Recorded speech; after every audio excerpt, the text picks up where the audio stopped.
pleasure to welcome Father Andrew.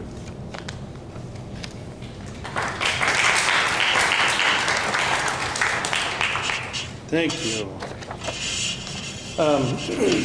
Believe it or not, Father Alessandro told me he cut down that bio considerably.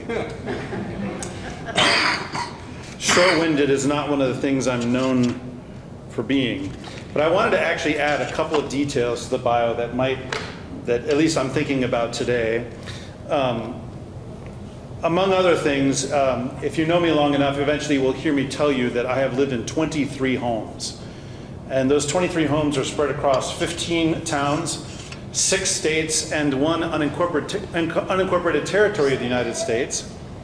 And 2 of those 23 homes are about 20 minutes from here. So yeah, right. So I began. I went to 3 different schools in 2nd grade.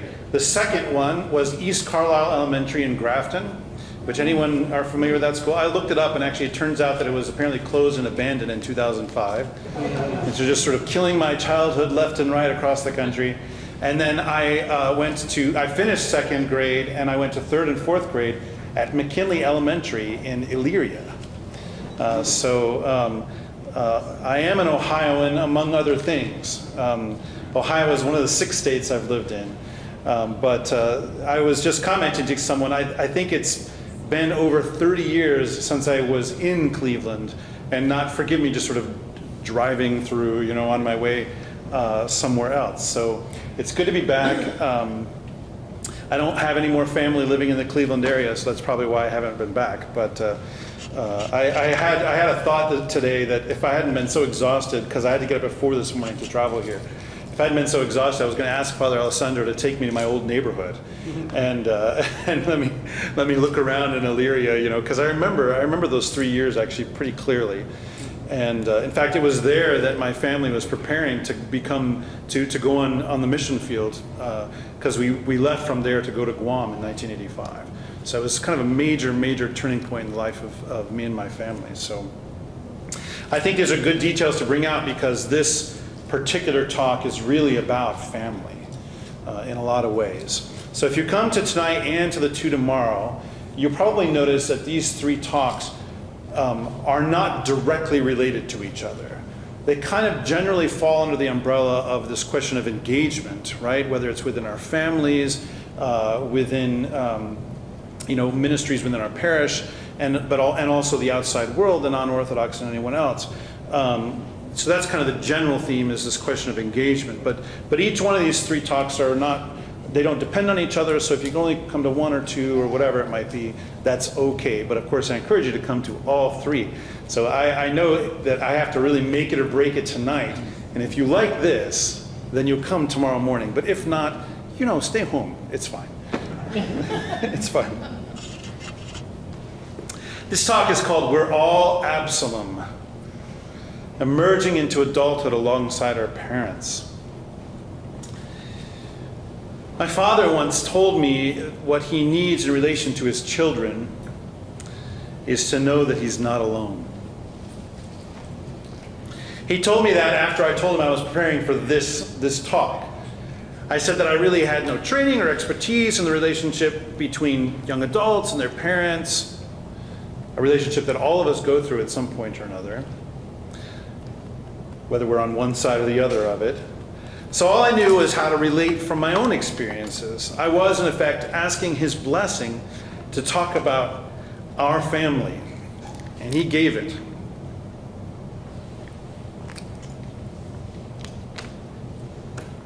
I want to begin by asking a question of everyone here. Is there anyone here who is a fan of Bollywood movies? Anyone Bollywood fans? A couple, okay. Yeah, you're ready to admit it just slightly. Yes. Indian cinema. If you've seen enough of these whimsical films from India, you know that the relationship of grown children with their parents is a frequent theme, right? It happens all the time in those movies. Usually the story goes something like this. Grown young adult child falls in love with the inappropriate person.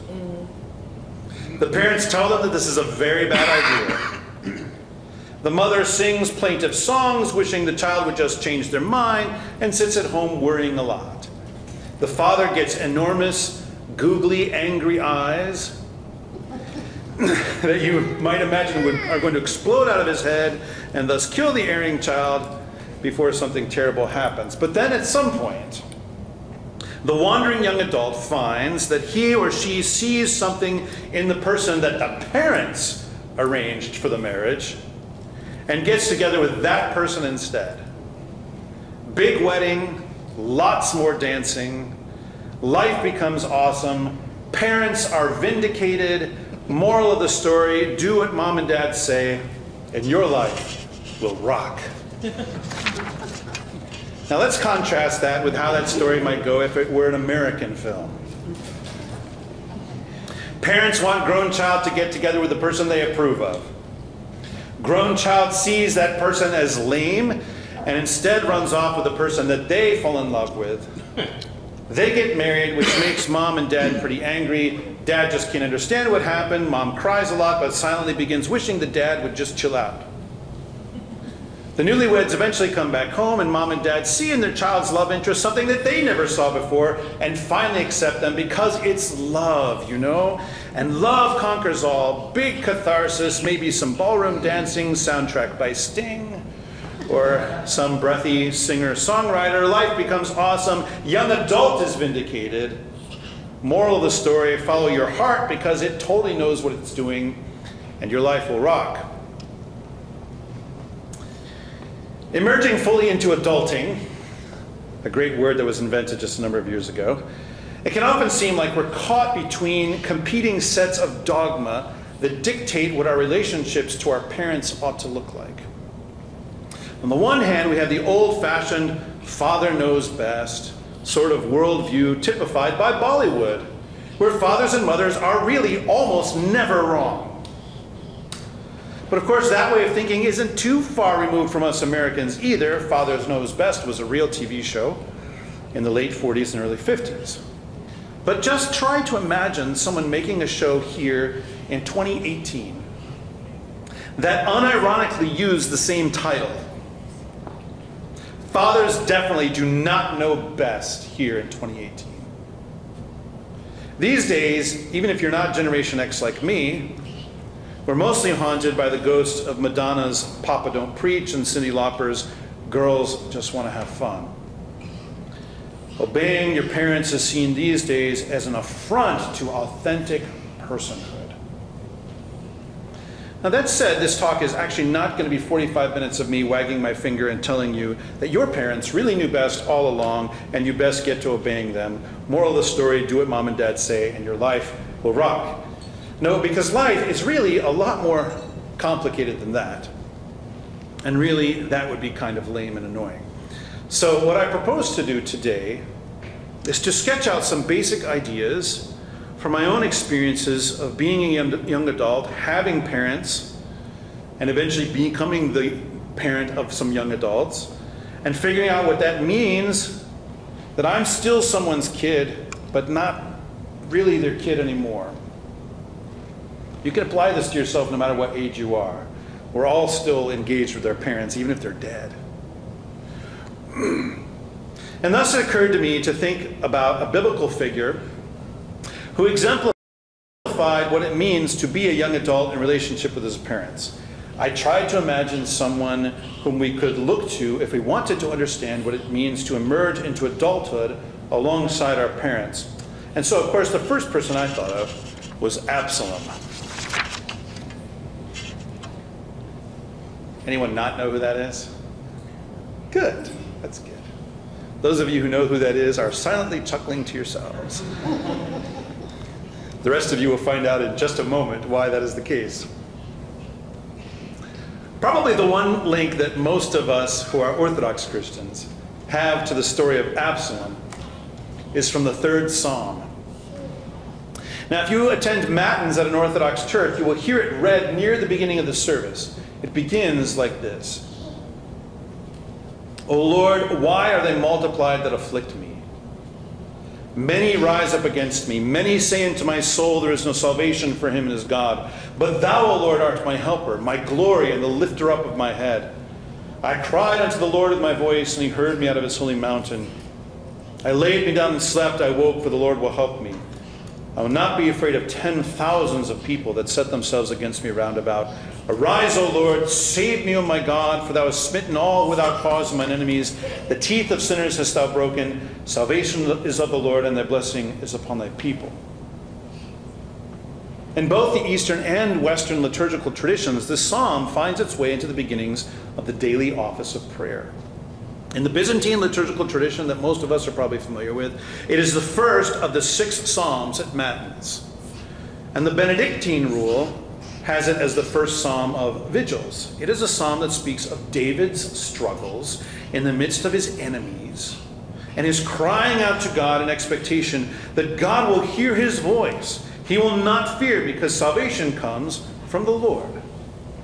It's a wonderful prayer, and it is likely appointed for the morning because of that one line, I laid me down and slept, I awoke, for the Lord will help me.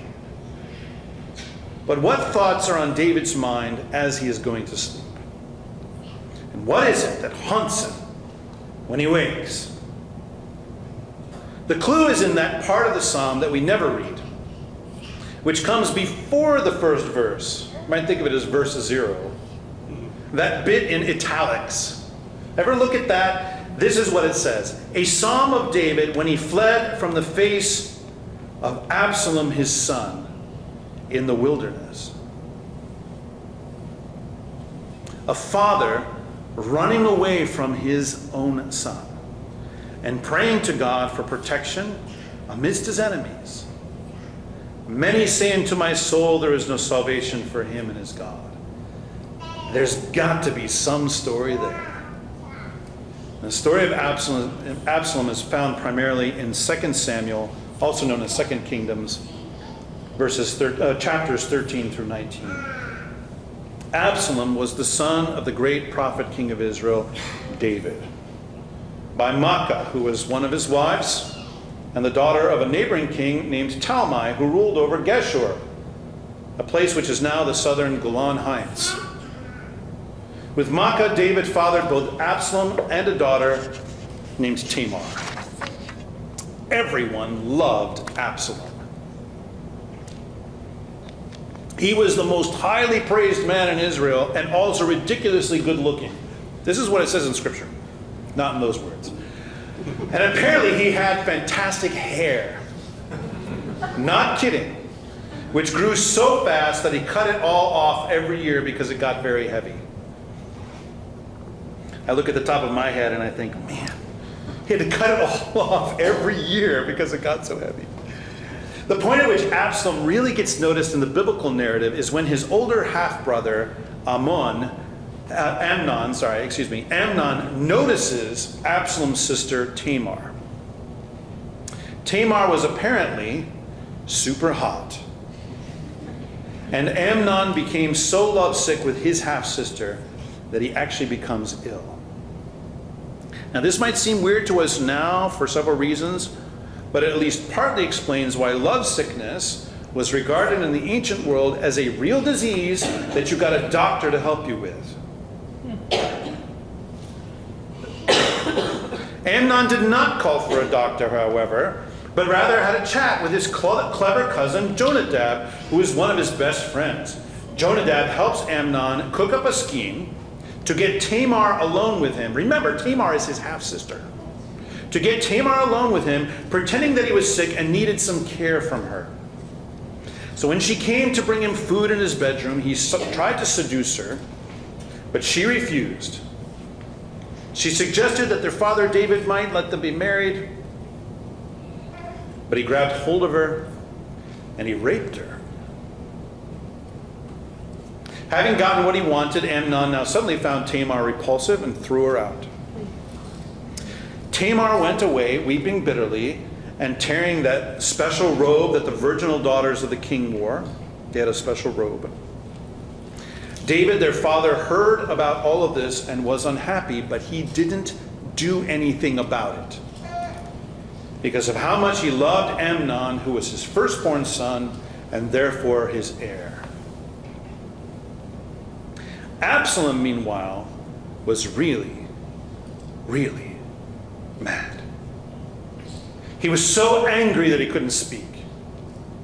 The scripture says Absalom said nothing to his brother Amnon, neither good nor bad, for Absalom hated Amnon because he had violated his sister Tamar. This is not one of the nicer parts of the Bible. Fast forward 2 years, and Absalom was still pretty steamed with Amnon. So he arranges to have him come to a big banquet at his house, along with all of David's sons. And when Amnon has had a lot to drink, Absalom has his servants kill him.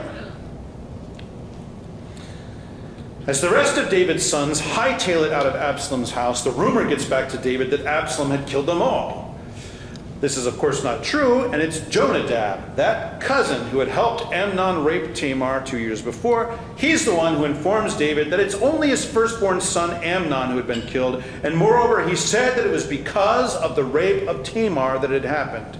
Meanwhile, the rest of the sons finally arrived back home, and Absalom ran off to his grandfather Talmai, and David is left mourning Amnon every day. Now, before I tell you the rest of the story of Absalom, I just want to pause here and say that there really is a point to all of this, and that this will ultimately relate to our own families and our own relationships with our parents. But I will also say that when hearing thus far the story of the super popular and ridiculously good-looking younger brother who out of revenge kills his older half-brother, who is dad's favorite, and got away with raping his half-sister, who is the full sister of his half-brother, by listening to the clever schemes of his cousin, who's also his best bro, if this reminds you of your own family life, well, I suggest that you may want to look into some professional help, because you are way beyond my ability to sort things out for you. Okay, now that that's out of the way, let's keep going. Absalom stayed in Geshur with his mother's people for 3 years. David's grief over his firstborn, Amnon, finally subsides, and he's convinced to let Absalom come back to Jerusalem. Absalom comes back, but David won't receive him for 2 more years. He refuses to see him.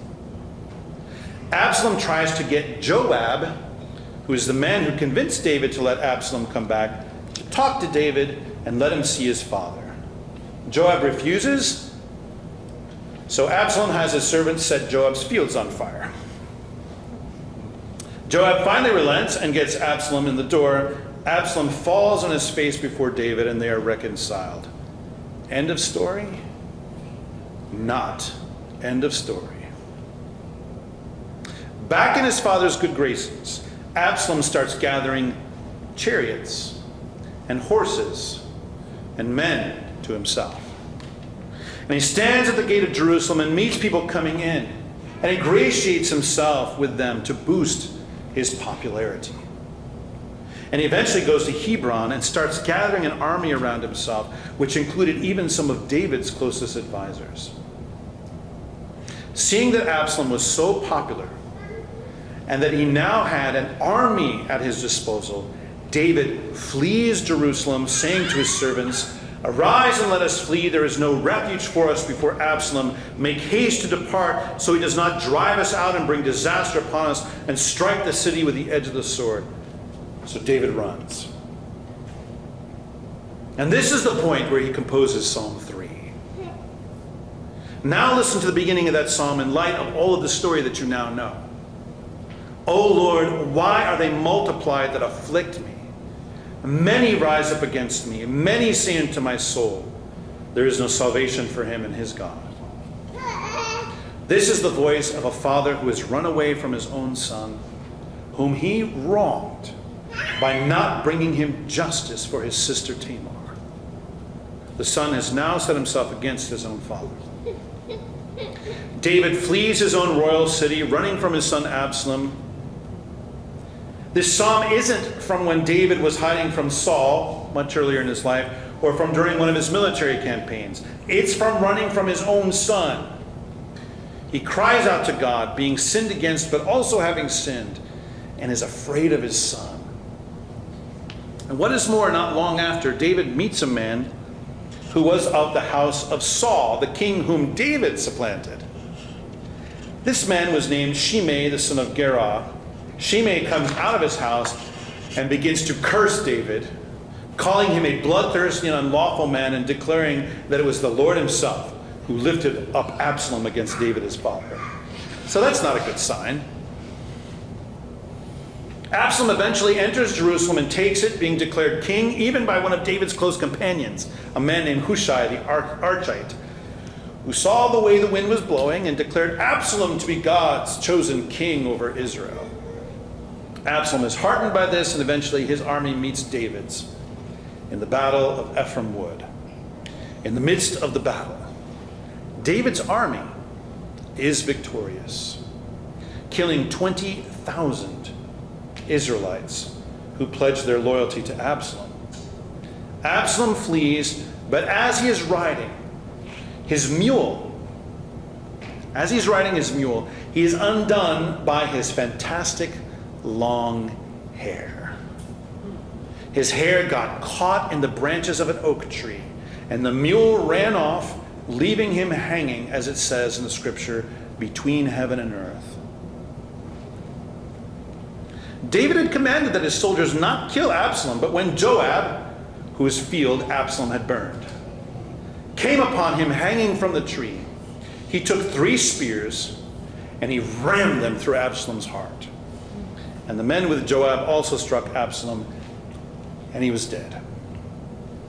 They tossed his body into a pit there in Ephraim Wood and dumped boulders on top of it, and they ended the pursuit of Absalom's freeing army. The death is reported to David, and David goes up to a chamber over the gate of Jerusalem and wept, crying out, "My son Absalom, my son Absalom, why your death instead of mine, I instead of you? Absalom, my son, my son." And David is left with the mess that is his kingdom. Now, I've told you this story, not to hold up Absalom as an exemplar of what a good young adult relationship with parents looks like. So let's not emulate Absalom, okay? Nor have I told you this story just to use him as a bad example. I'm not just saying, look at this loser Absalom. Don't do that. The point here is that Absalom's identity and his attempts to work out who he is are all bound up in his relationship with his father. His mother doesn't really come into the story, so we don't know. So I've told you the story of Absalom, highlights anyway. But isn't it really the story of the relationship of Absalom with David? And note how at the point when he first separates himself from David, he goes off to find his mother's family in Geshur. This story is all about family. It expands to include a kingdom, but it's really the story of a family. Absalom sought to carve out an identity for himself, and he did it by trying to take his father's place. He had to give justice to Amnon because David would not. He had to ingratiate himself with David's visitors to Jerusalem, claiming that he would give them justice because David would not. And finally, he had to take his place as king. At one point, he even goes into sleep with David's concubines. This is the story of Absalom both hating and being jealous of his father.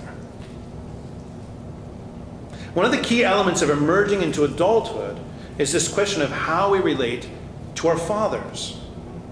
Absalom clearly has a lot of it wrong.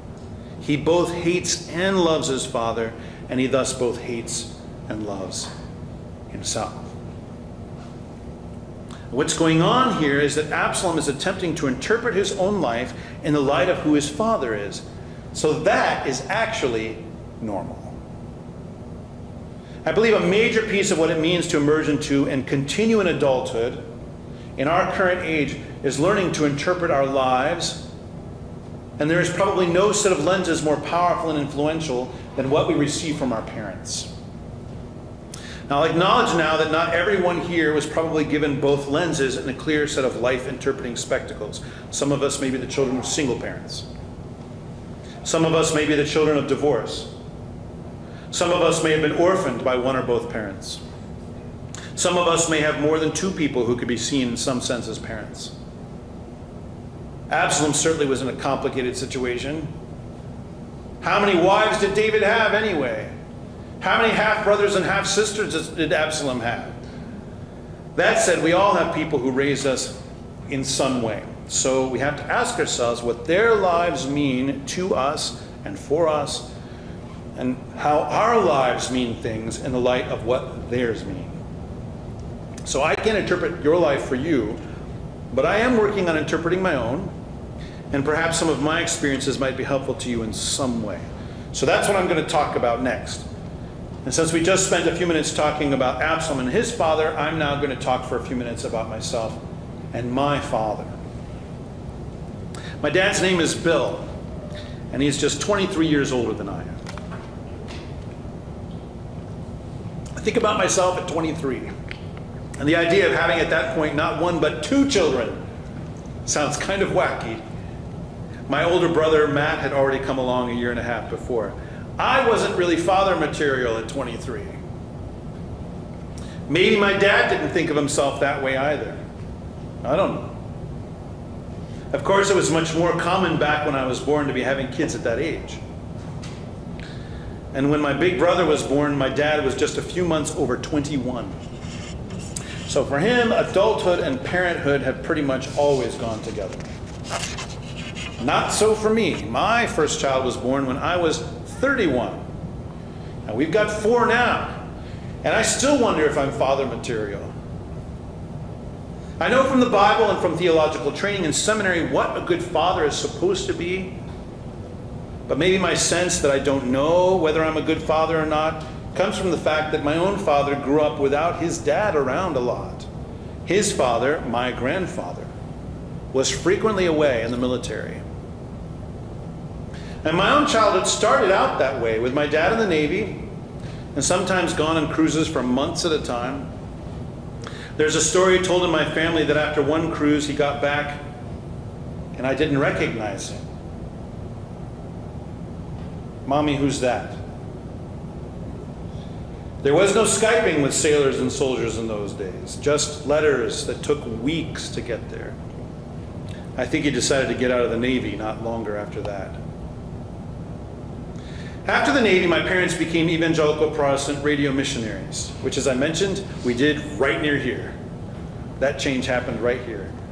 For 3 years, we traveled to different churches every weekend, asking them for support. We had a sense of mission and purpose. We had a slowly creeping support percentage level. I remember when we finally crossed the threshold, we needed to start packing to go on the mission field. My dad was out on a trip, and he came home to his 2 older boys holding up a homemade poster on the front porch of our house in Elyria on Stanford Drive. The poster read, "How does 97% sound?" We left for the Pacific island of Guam on our great adventure in 1985. I was 10. When I was a kid, I had the sense that my father was omniscient. Anyone else feel that way about their dads? They just knew everything. There didn't seem to be a question I could ask that he didn't know the answer to. He was the smartest person alive. He was infallible. I remember when he became fallible, though. I think it was sometime in my preteen years. I was getting punished for something. Maybe for yelling at my mother. And I remember demanding to know why he never got punished. He yelled sometimes too. Why didn't he get punished? Of course, he didn't need someone to send him to his room. He had me standing there demanding my unjust form of justice, filled with rage at not getting my way. That was probably more punishment than he ever needed. We can inflict deep wounds on our parents, you know. I worry about my own 4 children. They each have their problems, each have their own challenges. Their mother and I already hurt over them. And I can imagine ways that we will still hurt over them in the future. As I emerged into my teenage years, my family came back from Guam due to my mother's health problems related to the tropical climate. We spent a few years in Mansfield, Ohio, not far from here, where my dad was ostensibly supposed to be raising more support. The mission, meanwhile, didn't really seem to know what to do with my family. I was finishing high school. What I didn't really absorb at the time was that even though he was often working hard, my dad's day-to-day existence for 3 years probably felt like being unemployed. What was he doing? Where was he going? He finally gave the mission board an ultimatum: find me a job or we're out. So they moved us to North Carolina so he could take up a job at headquarters 3 weeks after I graduated from high school. As I look at the shape of my own life, I've also noticed an interesting parallel. My father went almost straight from high school into the Navy, where he had a technical but fairly high detailed job for 12 years. From there, he moved into ministerial work as a missionary, explicitly full-time Christian work. My track has been similar. Not long after high school, I didn't go into the Navy, but I became a theater stagehand, a theater technician. One of those guys that make things happen at concerts and plays, who wears all black and whom you never see. And then I went to seminary. And I've been a priest for almost 12 years now, still wearing all black. And as I've made my way into and through adulthood, my relationship with my father has shifted. We're both adults, and as I began to have adult problems, I found that how I understood and managed them was also influenced by my father, both in positive and negative ways, sometimes in ways that I couldn't even have imagined. As an example, I found that whenever something went wrong with my car, I felt a rush of dread and even anger. I still feel that way sometimes. My wife once called me on that, saying that it didn't make any sense. And she had every right to, because it was affecting her. It took me a while to realize it, but I'd absorbed that reaction from my father when I was a lot younger. At the time, he was either an enlisted man in the Navy or in early days of missionary preparation and deputation, and our family income was not that great. So a multi-$100 car repair was a big concern and very stressful.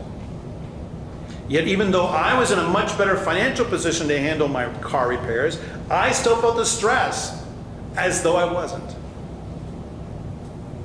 I now have to remember to tell myself that those feelings don't make any sense. We all absorb stuff like that from our parents and usually don't even realize it until it comes out later.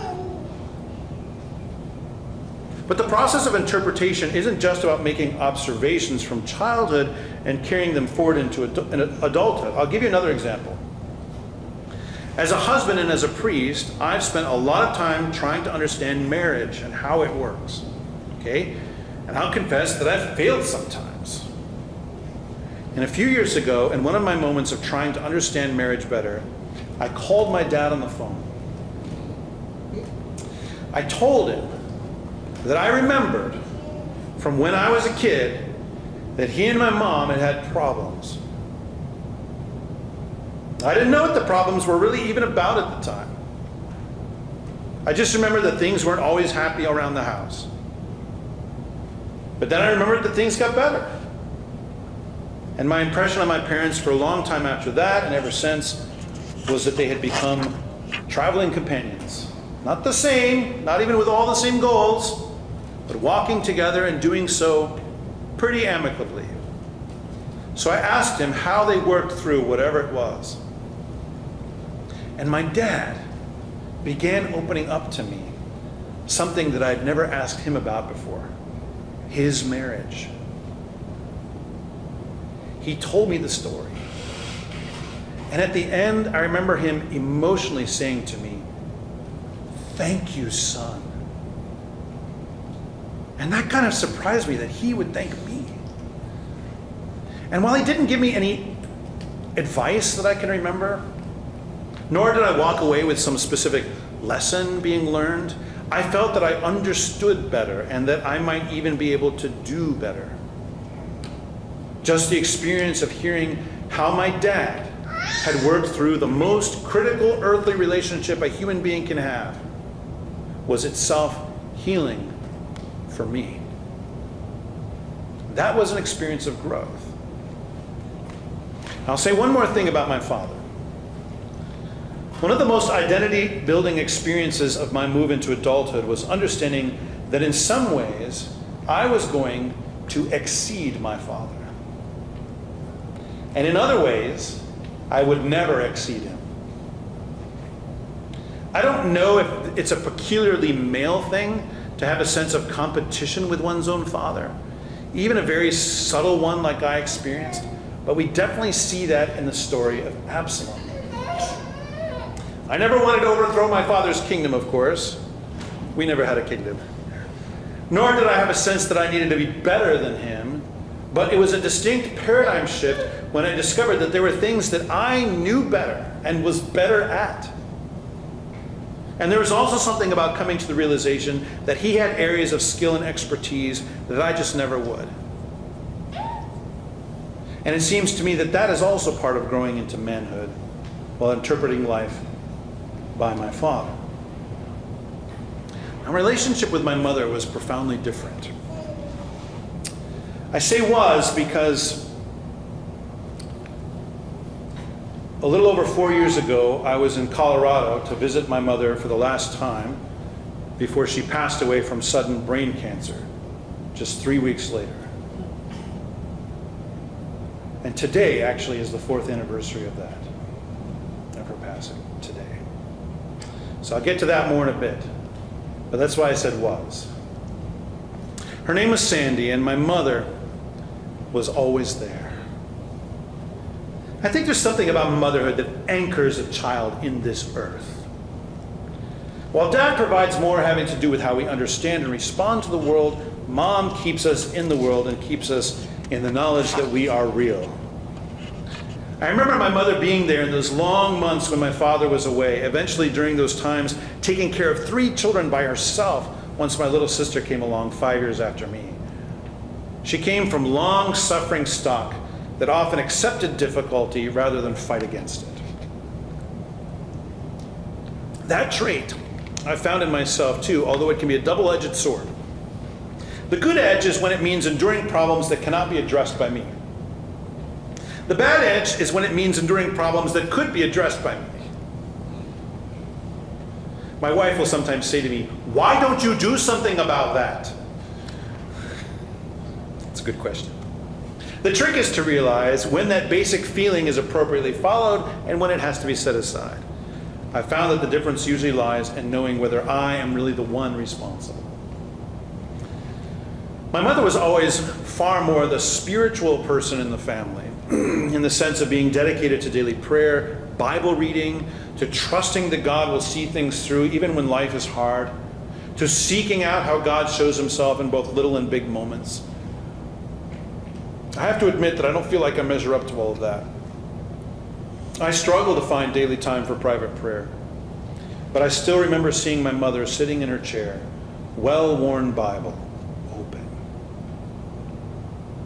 I also remember well her sense that God will speak to you on the really big things. When I was in the process of becoming an Orthodox Christian, I told her about it and about how it made total sense to me. Even though she was not on the same journey, she said this to me: "If you know that you cannot live without this, then this is what you have to do, because this is what God is showing you." And think about that. She was basically giving her blessing for her son to change to a different religion than she was.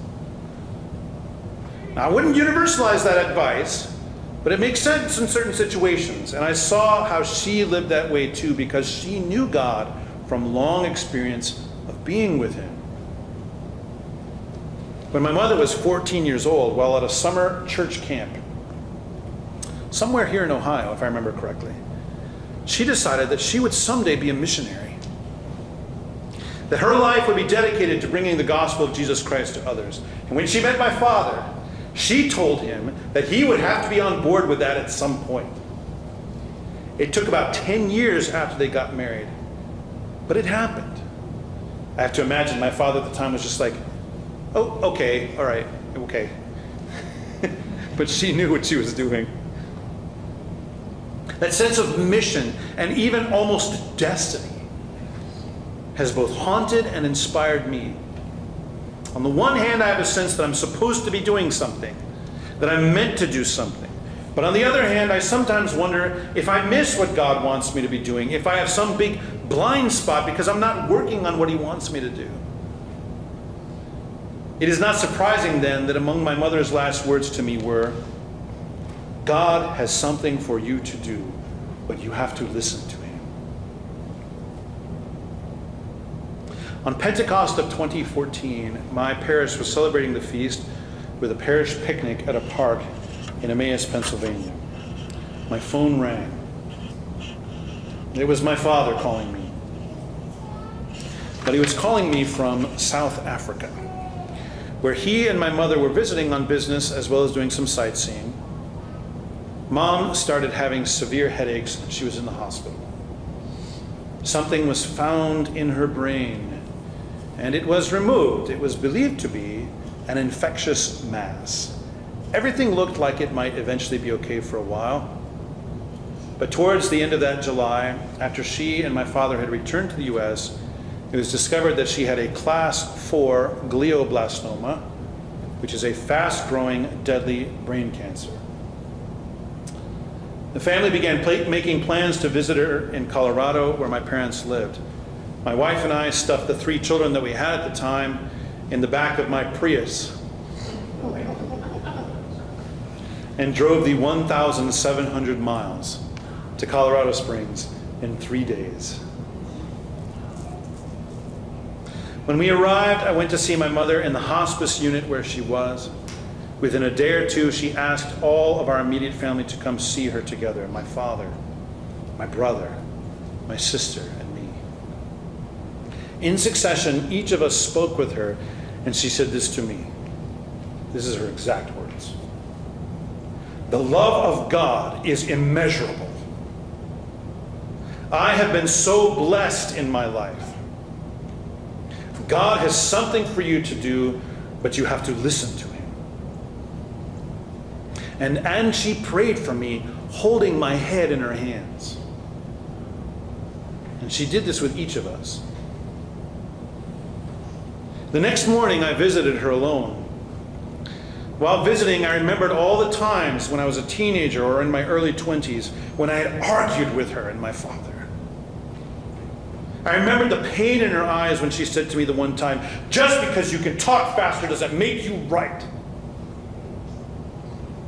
And I asked her to forgive me for all the trouble that I gave them as I emerged into young adulthood, asking all those questions about just who it is that I am. And she nodded. Words weren't coming to her that easily anymore. Later in the week, she was moved home. As she arrived, she said, "I know what I'm here to do." They put her in the bed. We visited daily. I went in to see her a few more times. I felt like everything had been said. And so I decided to join her in some small way in the thing that for me most typified who she was. I began reading to her. In the beginning was the Word, and the Word was with God, and the Word was God. And we had to go home. We didn't know how much time she had left. She died about 3 weeks later, August 24th, living just past her 61st birthday. When I came back for her funeral, I spoke as one of the various members of my family, and recalling my mother's longing to see her Lord, here is some of what I said.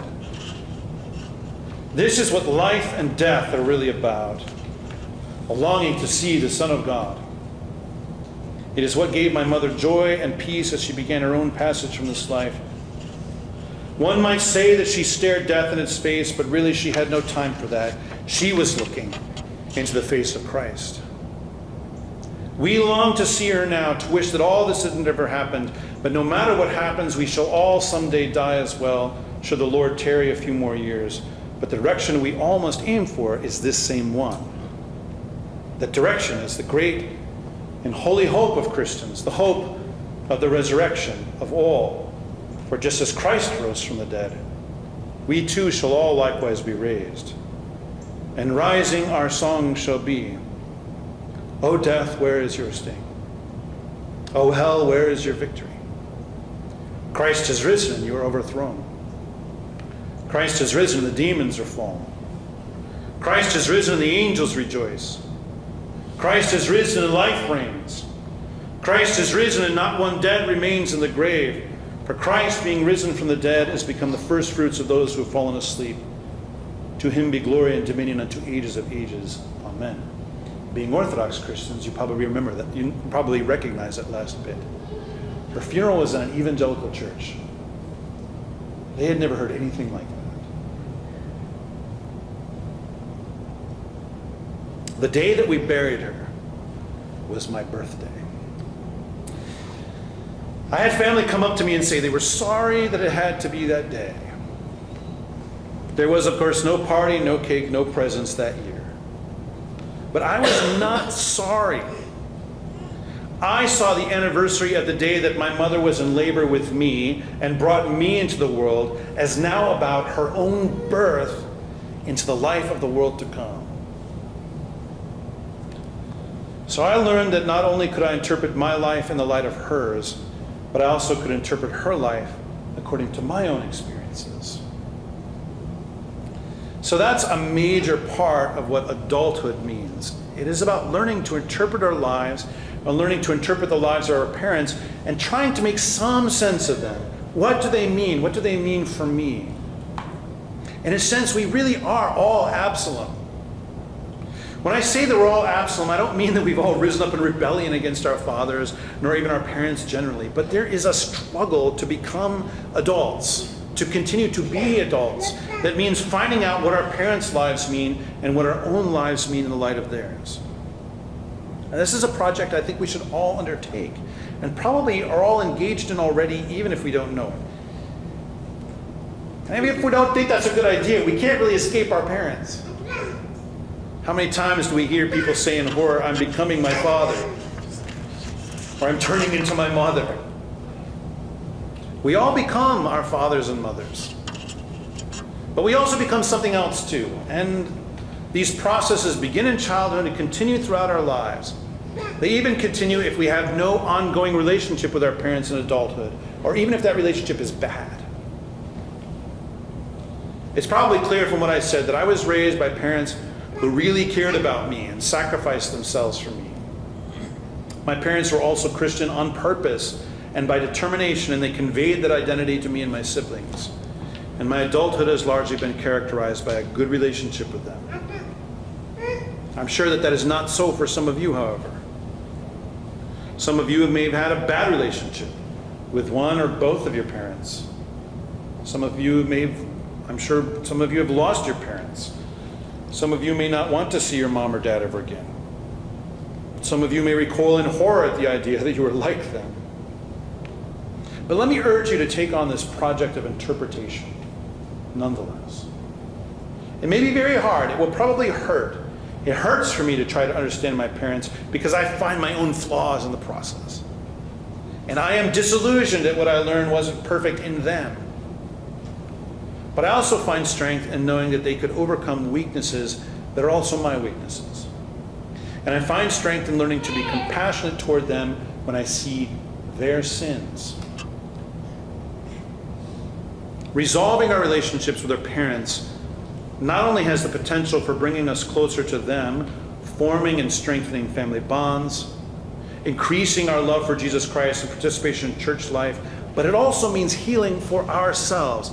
And isn't that what adulthood is really about? Healing?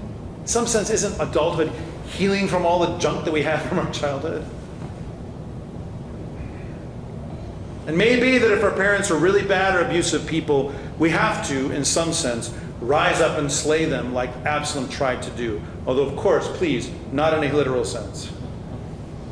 Rather, we rise up against them not in opposition to them as persons, but in opposition to the abusive legacy that we inherited.